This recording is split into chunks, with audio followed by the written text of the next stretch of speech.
لە وەرزێکی نوێی کارکردنیدا ناوەندی شانۆی تاف ڕایان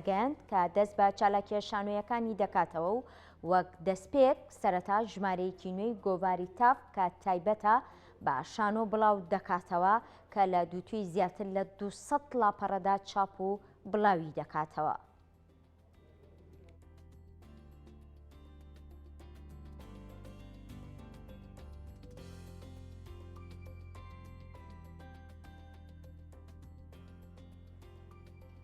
گفتوگوی زیاترەکەین لەگەڵ ئامانج عەبدوڵڵا کە بەڕێزیان بەڕێوەبەری نووسینی گۆڤاری تاڤن. کاک ئامانج سڵاوت لێبێ. زۆر سپاس دەکەم.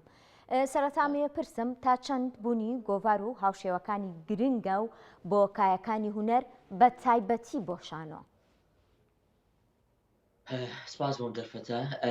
ڕاستیەکەی دەربارەی پرسیارەکەت زۆر گرنگە لە ئیستایە، چونکە جیهانی شانۆ هەمومان دەزانین لە دوو بەشێک لە بەشی پراکتیکی ئەوەیە کە ئێمە لەسەر تەختەی شانۆ لە ڕێگەی نمایشەوە ئەیبینین، بەشەکەی تری پێک دێ لە بابەتی تیۆری و بابەتی تیۆری زۆر گرنگە بۆ ناوەندی شانۆیی لە هەر وڵاتێکدا بۆ ئەوەی بتوانێت هاوشانی کاری پراکتیکی خزمەت بەو نێوەندە بکات، خزمەت بە نێوەندی شانۆیی بکات، چونکە لە نەبوونی هەر کامێک لەم دوانەیە با بڵێن باڵانسەکە تێک دەچێت. پێویستیبان بەوە هەیە کە هەمیشە لە ڕووی تیۆریەوە بایەخێکی زۆر بە کاری نووسین و وەرگەڕان بین لە بابەتی شانۆییە. لەبەر ئەوە نەک ئەم گۆڤارە چەندین گۆڤاری تری لەو شێوەیە زۆر گرنگە بۆ خزمەتکردنی ڕەوتی شانۆ لە وڵاتی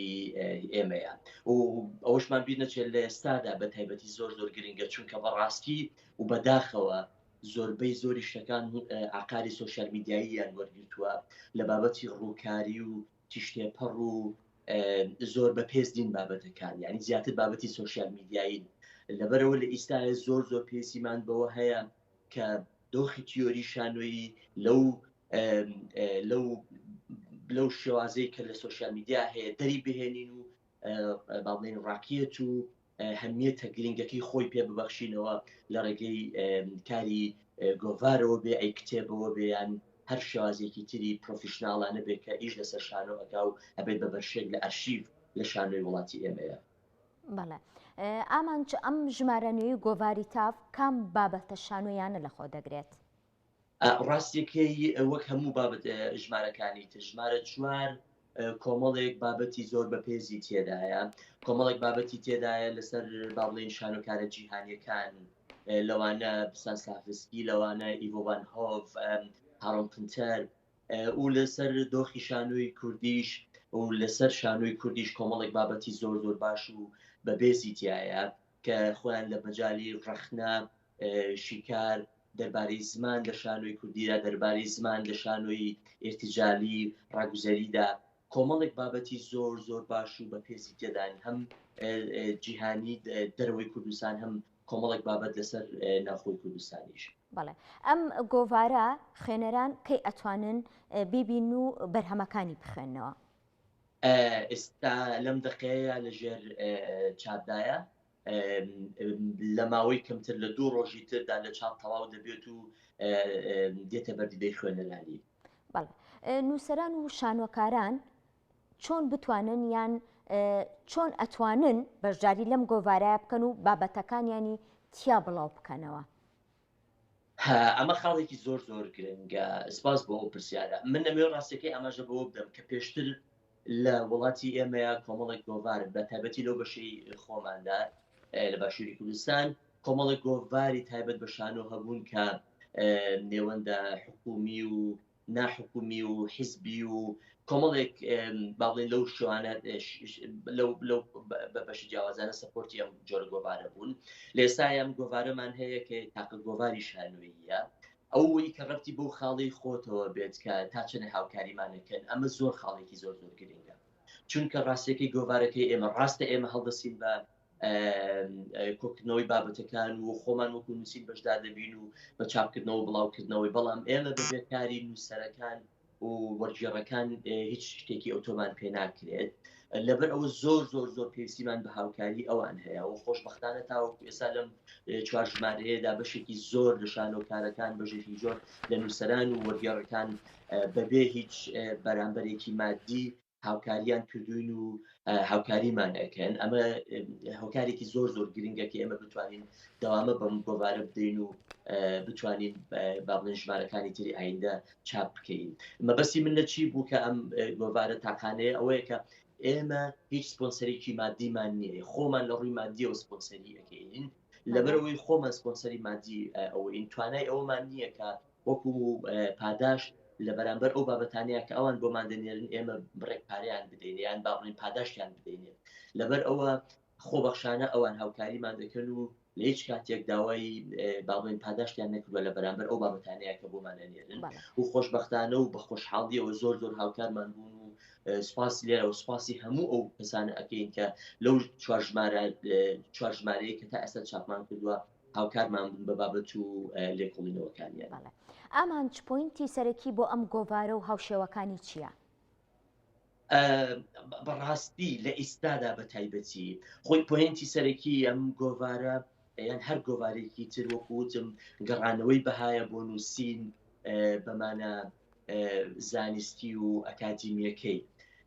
بەتایبەتی لە ئیستاژدا وەکو پێشتر ئاماژەم پێکرد زۆر بەداخەوە کە ئێستا هەموو شتەکان ڕووی لە ئاقاری سۆشیال میدیا کردووە یعنی هەموو ئەو بابەتانەی کە ئەسنە بابەتی شێوازی خستە ڕووی لە ڕێگەی تیۆری شانۆییەوە زۆربەی کات لە ڕێگەی سۆشیال میدیاوە ئەخرێتە بەر دیدەی خوێنەران یان کەسی خوێنەرە بێت لە ڕێگەی سۆشیال میدیاوە ئەم شتانە بخوێنێتەوە کە بەڕاستی ئەمە کارێکی باش نییە چونکە سۆشیال میدیا هەرگیز ناتوانێت ئەو بۆدە قوڵە تیۆری کە لە ناو گۆڤار و کتێبەکاندا هەیە بتوانێت بیدا بخوێنێت لەبەر ئەوە ئێمە پێویستیمان بەوە هەیە بەهای سەرەکی بگەڕێنینەوە بۆ وشە بۆ بابەتی تیۆریە قوڵە سەرەکیەکان کە لە ڕێگەی کەسی نووسەر و وەرگێڕ و خاوەن ئەزمونەوە ئەنووسرێت بۆ ئەوی بتوانین بە شێوازێکی زۆر بڵێن زانستیانە و هەمێتێکی باشترەوە پێشکەشی بینەرەکانی بکەین نەک ئەوەی کە لە ڕێگەی سۆشیال میدیاوە بتوانێت پێشکەشی ببینەران یان باڵێ خوێنەران بکرێت. بەڵێ ڕەوتی هونەری شانۆ لە کوردستاندا بەرەو کۆ دەڕوات بە بۆچوونی تۆ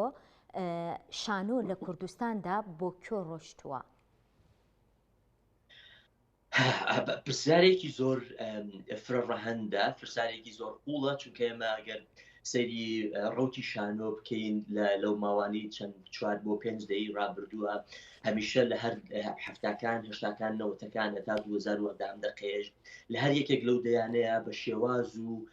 کڵێشەی جیاواز شانۆبوونی خۆی هەبووە هەوڵەکانی نمایش پڕبوون لە بینەر نمایشی تایبەت بە خۆیان هەبووە بەڵام زۆر بەداخەوە لە ئیستادا هەستەکەم شانۆ لەگەڵ ئەوەی لە ڕووی کوالەتیەوە لەگەڵ ئەوەی لە ڕووی شێوازی بەرهەمێنانی نمایشەوە ئاستێکی زۆر باشی بەخۆیەوە بینیوە بەڵام گرفتێکی گەورە هەیە کە بەشێکی سەرەکی وەکو پێمانوتن پەیوەندی بە ژیانی دیجیتال و سۆشیال میدیا و ئەوە هەیە ئەم گرفتە نەکرد لە کوردستان لە جیهانیشدا زۆر لە وڵاتانی کە لە ڕووی شانۆییەوە زۆر پێشکەوتون ڕوبەڕووی بوونەتەوە بەڵام وڵاتانی تر کە خاوەنی کولتور و با بڵێن کەسانی پسپۆڕن لەو بارەیە هەمیشە لە شەڕی ئەوەدان کە ئەم شانۆ هەمیشە ماهێت و گرنگی خۆی بمێنێتەوە و نەبێتە قوربانی دنیای دیجیتال و سۆشیال میدیا لە وڵاتی ئێمەیە زۆر جار هەست دەکەین ئەم پلانە دارەژراوە نییە بۆ ئەوەی شانۆ لەو دۆخە بهێنرێتە دەرەوە سەرباری هەموو ئەو گرفتە ئابووری و سیاسی و ناسەقامگیرەی لە هەموو کایەکانی تری ژیان هەیە لە وڵاتی ئێمەیە شانۆش بەشێکی گەورەی ئەو قوربانیەیە و لە ململانەیەکی زۆر گەورەیە لە بینی جیهانی دیجیتال کە مەجای باڵین تەلەڤیزیۆنی فیلم سۆشیال میدیا هەموو ئەم شتانە ئەگرێتەوە هەستەکەی ئەو هێزەی نییە کە بتوانێت شەڕ لەگەڵ ئەم دنیای تردا بکات و وەکو پێویست بوونێتی خۆی بسەپێنێت و ببێت بە زەڕوریەت لە ناو ژیانی خەڵکیدا یعنی ئەوە زۆر گرنگە.